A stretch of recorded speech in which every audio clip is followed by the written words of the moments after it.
Today on Factions Compared, we look at plot armor.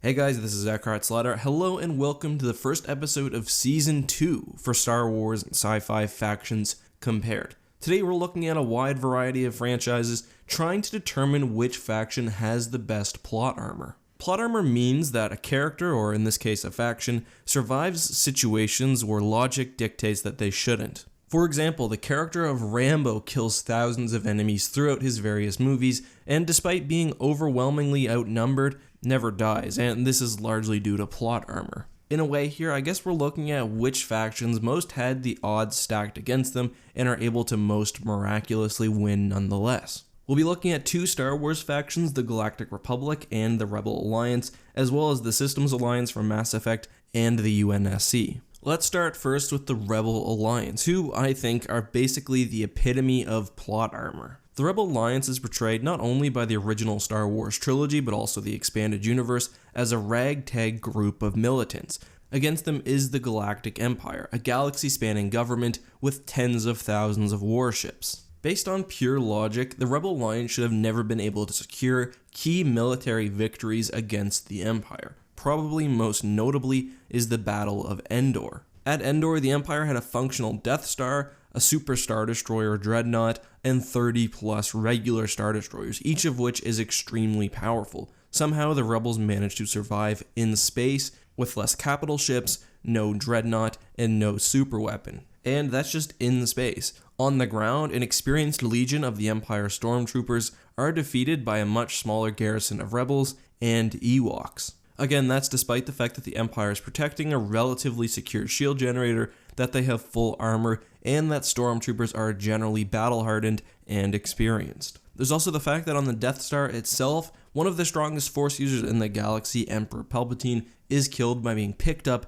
and thrown down a reactor shaft. It is true that the Rebel Alliance does take some bumps. They lose their bases at Hoth, although they still manage to evacuate key personnel. They lose their capital ships at Scarif, but they are consistently punching above their weight class. I think it's also notable that while plenty of random Rebel soldiers die, we also don't see very many main characters perish. Much of this can be explained by the fact that Star Wars is basically a fairy tale in space, and the Force does seem to be guiding everyone's actions. Next we have the United Nations Space Command, another much smaller faction which faced off against seemingly overwhelming odds. When compared to the Covenant, the UNSC was smaller, less well armed, and far less technologically advanced. On a macro scale, I think Halo actually does a fairly good job of acknowledging this. The UNSC hardly win any battles in space. Key planets like Reach are devastated by the Covenant, and by the end of the war, only a fraction of humanity remains. Really, the only way the UNSC compares to the Covenant is on the ground. Humanity has only survived until 2552 through the use of augmented Spartans, which I do think makes sense within the universe. There's also the fact that the UNSC doesn't survive by actually beating the Covenant, rather the organization schisms, and one end is victorious, ending the war. Still, despite all of that, which points towards humanity having a relatively low degree of plot armor, perhaps negative plot armor, there is one thing that almost makes up for that: Master Chief. The key feature of Master Chief's character is that he is extremely lucky and able to overcome almost any odds. Again, this is a feature of his character, and it kind of explains why plot armor isn't necessarily a bad thing. It's not in Star Wars, it's not in the case of Master Chief, and it doesn't need to be, just depends on how it's used. Master Chief overcomes some absolutely incredible odds. He's able to single-handedly defeat entire legions of Covenant, whether on the first Halo ring, the Ark, or basically anywhere else. He survives situations that honestly he shouldn't. I think some of his most impressive feats are surviving at the library despite being comically underarmed by Forerunner standards, returning to High Charity in order to rescue Cortana from the Flood, and using the key for the fourth Halo ring to destroy the Ark, falling through space multiple times, and just generally being unkillable. Master Chief does the job that would ordinarily be done by millions of soldiers, and he does it very well. Next we have the Systems Alliance from Mass Effect, but more generally I'm talking about every Mass Effect faction who faced off against the Reapers in the Mass Effect trilogy. Right off the bat, there's the fact that, depending on the ending, the Citadel races are able to somehow defeat the Reapers, beings which have survived for billions of years, purging the galaxy. That being said, the way the galaxy survives the invasion isn't exactly plot armor. When the Reapers arrive, there's little that anyone can do to even slow them down. They move through the galaxy without resistance. At the final battle, even with full galactic readiness, there's no possibility of beating the Reapers by conventional means. Instead, there's the Crucible, a device which allows the galaxy to survive the Reaper invasion. Admittedly, finding the Crucible itself could be described as a form of plot armor, perhaps a deus ex machina, but it does make some sense within the logic and the lore of the universe. Without that device, humankind and the rest of sentient life within the galaxy stood no chance against the Reapers, and there's no amount of plot armor in Mass Effect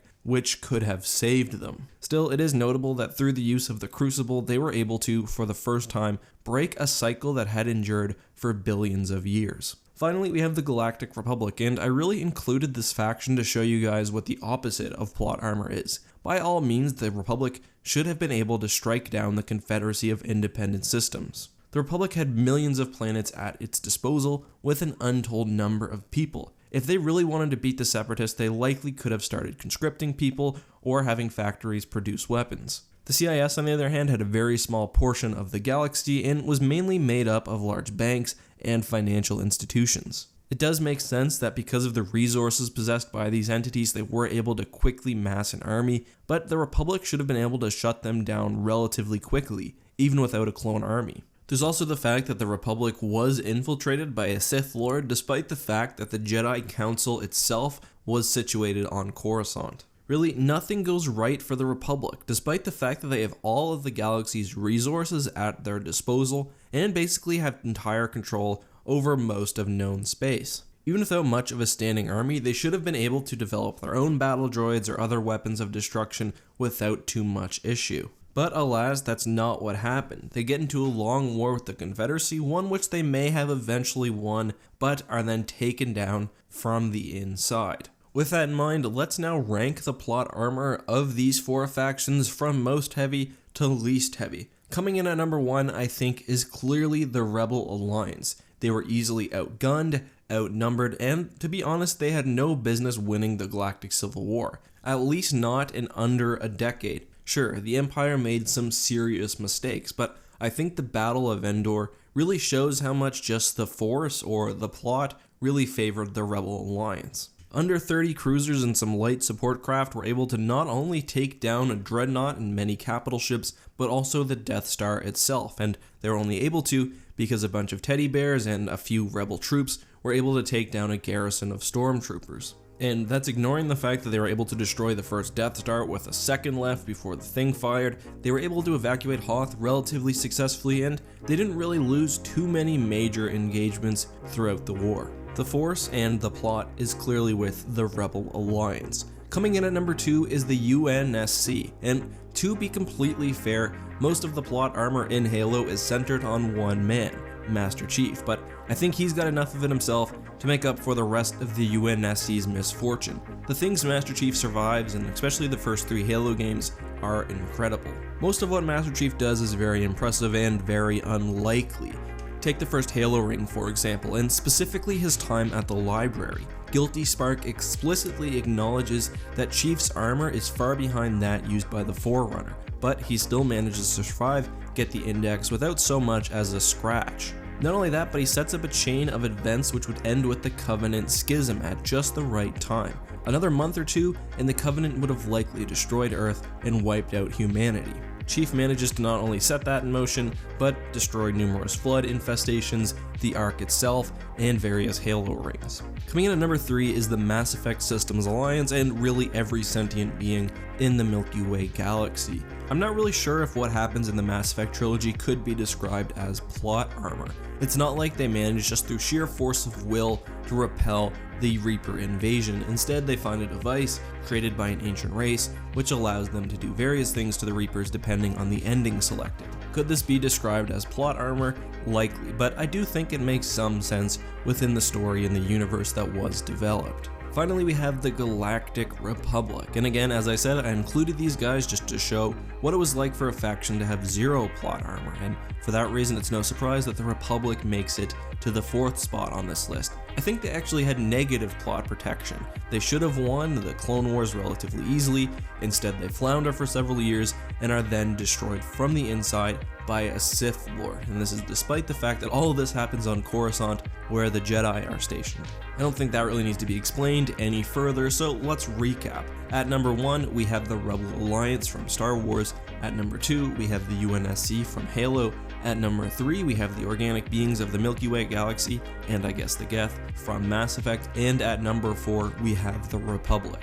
That, however, is just my opinion. Let me know what you think down in the comments. I also have a question for you guys, and whoever gives me the best answer will win a t-shirt. Where do you think the 12 colonies from Battlestar Galactica would fall on this scale? Do they have a large degree of plot armor, no degree of plot armor like the Republic, or would they be somewhere in the middle? Let me know down in the comments section and I'll choose the winner for that, and I'll also announce the winner for Best Joke with the next Factions Compared episode.